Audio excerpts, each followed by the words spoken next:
కాలం ఎంత కష్టంగా మారుతున్నా, జీవితం ఎంత భారంగా అవుతున్నా, నీ వల్లే నిన్ను కాదన్న ఈ సమాజమే నిన్ను వెలివేసిన ధైర్యం వీడకు. ఆత్మవిశ్వాసం అనేది మనిషికి అత్యంత ముఖ్యమైనది. అది లేకుండా ఎంత చిన్న పనైనా చేయడం కష్టంగా ఉంటుంది. మనిషి ఆశాజీవి, కానీ ఆశపడినంత గొప్పగా ఆత్మవిశ్వాసాన్ని చూపలేడు. అదే ఉంటే జీవితంలో ఏదైనా సాధించగలుగుతాడు. అన్నీ ఉన్న ఆత్మవిశ్వాసం లేక ఓడిపోయిన వారు ఈ లోకంలో చాలామంది ఉన్నారు.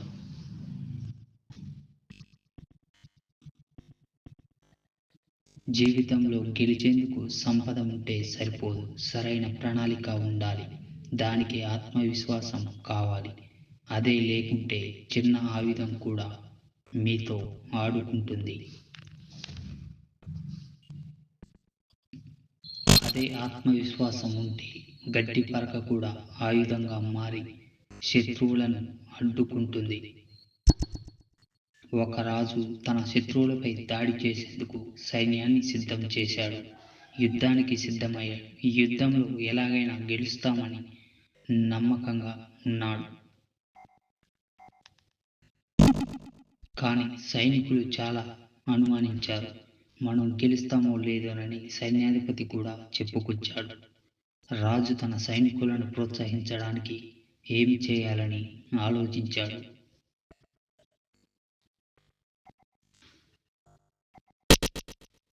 చివరగా సన్యాసి దగ్గరకు వెళ్ళాడు. ఏమి చేయగలనని అడిగాడు. అప్పుడు సన్యాసి రాజుకు ఒక ఆలోచన చెప్పాడు. రాజు కూడా అలాగే చేశాడు. ఆ రాజు యుద్ధానికి వెళ్తున్నప్పుడు వారి కులదేవత గుడి వద్ద ఆగి ప్రార్థించి ఒక నాణ్యం తీసుకొని సైనికుల ముందు పెట్టాడు.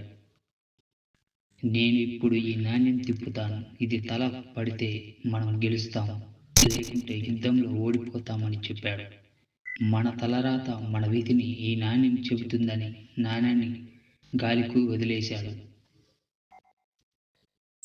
సైనికులందరూ నాణ్యం వైపు చూశారు. అప్పుడు తల పడింది. కాబట్టి మనం తప్పకుండా గెలుస్తామనే ఆశతో, సంతోషంతో ఆ సైనికులు శత్రువుపై దాడి చేశారు. తర్వాత యుద్ధం గెలిచారు. తర్వాత సైనికులను పిలిచాడు రాజు. విధిని ఎవరు మార్చలేరు అని చెప్పాడు. సైనికులకు అర్థం కాలేదు. నేను నాణ్యానికి రెండు వైపులా తల పెట్టే తయారు చేయించాను అని చెప్పాడు. దీంతో సైనికులు అందరూ ఆశ్చర్యపోతారు.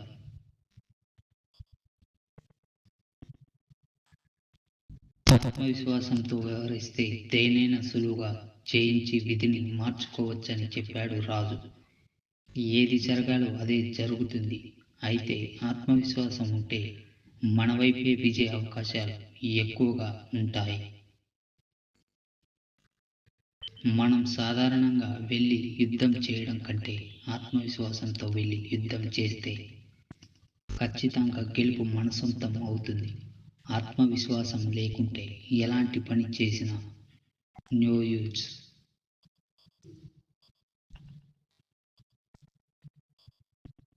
ఎంత గొప్ప సైన్యం ఉన్నా, ఎంత గొప్పవారైనా ఖచ్చితంగా గెలవలేరు. ఆత్మవిశ్వాసం ముందుకు సాగితే ప్రతి గెలుపు మీ సొంతం అవుతుంది. ఆత్మవిశ్వాసం సడలితే ఓటమి ప్రారంభమైనట్టే.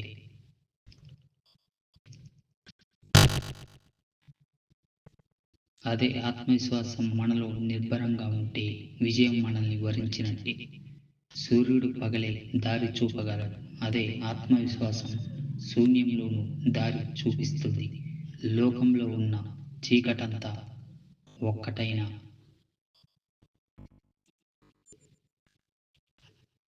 అగ్గిపుల్ల వెలుగు దాచలేదు.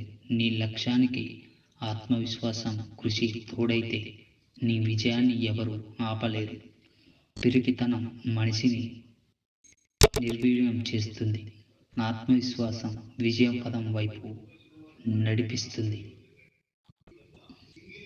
ఆత్మవిశ్వాసం లేకుంటే ఏ పనైనా కష్టమే. అదే ఉంటే గడ్డి పరక కూడా ఆయుధమే.